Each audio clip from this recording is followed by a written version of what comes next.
नूंह में bulldozer action को लेकर आज हाई कोर्ट में समाअत टल गई है। जस्टिस अरुण पल्ली ने समाअत से इनकार करते हुए कहा है कि जवाबित के मुताबिक इस मामले में समाअत चीफ जस्टिस ही कर सकते हैं। बता दें कि आज इस मामले में समाअत होनी थी। इससे पहले कोर्ट ने बीते पीर को बुलडोजर एक्शन पर रोक लगा दी थी। हाई कोर्ट ने हरियाणा सरकार के बुलडोजर एक्शन पर सवाल उठाते हुए कई सख्त तबसरा किया था। जस्टिस GS धावालिया और जस्टिस हरप्रीत कौर जीवन की बेंच ने हरियाणा सरकार से पूछा था कि जिन इमारतों पर बुलडोजर चलाया जा रहा है क्या वो किसी एक खास तबके के लोगों की है। हाईकोर्ट ने रियासती हुकूमत को एक हलफनामा पेश करने की हिदायत जारी करते हुए ये बताने को कहा था कि पिछले 2 हफ्ते में नूंह और गुरुग्राम दोनों में कितनी इमारतें गिराई गई हैं और क्या बुलडोजर एक्शन से पहले कोई नोटिस जारी किया गया था।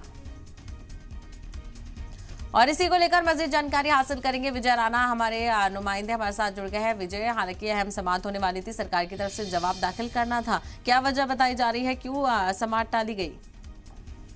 देखिए साहिबा, आज सुनवाई होनी थी और सरकार की ओर से जवाब दाखिल करना था हाई कोर्ट में, लेकिन सुनवाई नहीं हुई क्योंकि जिस जस्टिस को सुनवाई करनी थी उन्होंने कहा कि ये जो मामले हैं पब्लिक इंटरेस्ट के ऐसे मामले होते हैं जिनमें हाई कोर्ट सदस्य संज्ञान लेता है और ऐसे मामलों की सुनवाई सिर्फ चीफ जस्टिस कर सकते हैं या उनके द्वारा तय किया गया बेंच कर सकता है। जस्टिस को इस सुनवाई करने का अधिकार नहीं है, तो इसलिए उन्होंने इस सुनवाई से आज इनकार कर दिया और अब अगली सुनवाई कब होगी इसके लिए नई तारीख आएगी और इस सुनवाई या तो चीफ जस्टिस करेंगे या उनके द्वारा तय किया गया जो बेंच है वो इसकी मामले की सुनवाई करेगा और अगली सुनवाई माना जा रहा है कि अगले 1 हफ्ते में हो सकती है।